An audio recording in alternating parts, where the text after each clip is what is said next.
So another thought from a interview with Morgan Housel that I was listening to.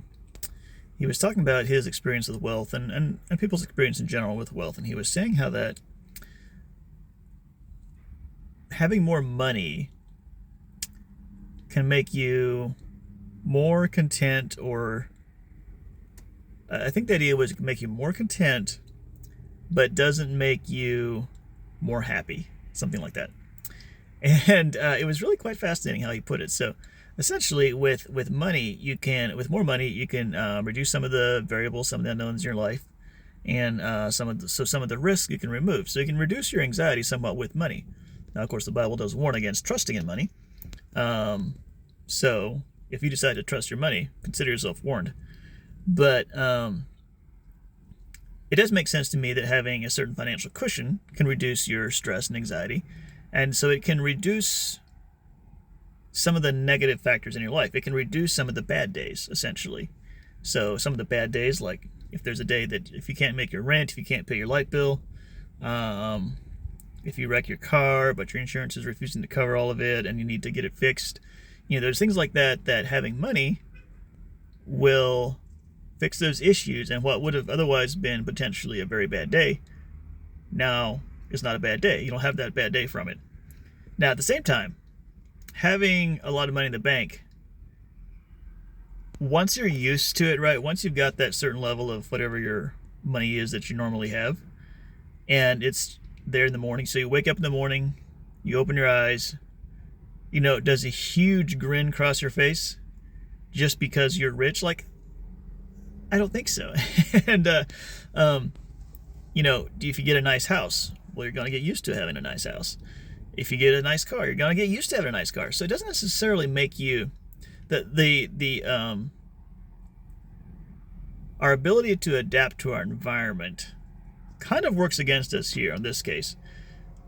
Being rich doesn't necessarily make you happy, but it can reduce some of the negatives in your life. So I thought that was a very interesting way to think about it, and in a way that makes a lot of sense and resonates as being pretty true. The other thing he was talking about was the fact that sort of this idea that we generally don't really believe that money, like, we can agree in theory that money doesn't make you happy or happier. When we don't have as much as maybe you think you would like to have. But once you achieve it is when you can actually sort of believe it, if that makes sense. Now, I'm sure there's people who are motivated by greed or have an insatiable desire for money who always want more money. But for those who aren't like that, I expect for a lot of us, we agree that in theory, having a lot of money would make us happier. But we're still kind of like, but I sure wouldn't mind trying it out just in case, And then once you get there, you're like, oh yeah, well, that's true. Having a lot of money doesn't make you happier. So anyway, just some thoughts on money and happiness. I think I heard this story that said, like, this was some time ago, I think, when they did this study, but it was like, once you reached a certain level of income, I think in the study maybe it was like 70K or something, they found that more money didn't make people happier.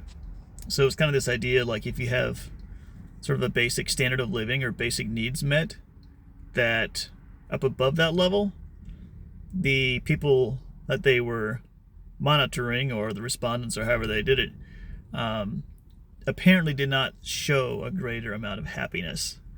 So, I think it's one reason probably why some people who, are go early in their career and they're just like hammer down, at some point they're like, whoa, what am I doing?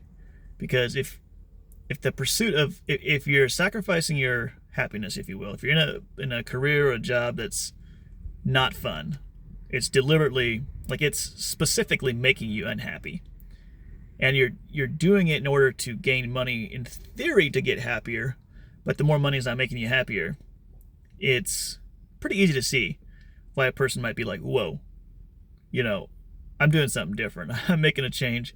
If I'm taking a pay cut or whatever, I got to do something I can't be trading my happiness for something that doesn't give me any happiness. Like, that's just a bad deal. So anyway, there's the argument, I suppose. One of the arguments for doing something you love.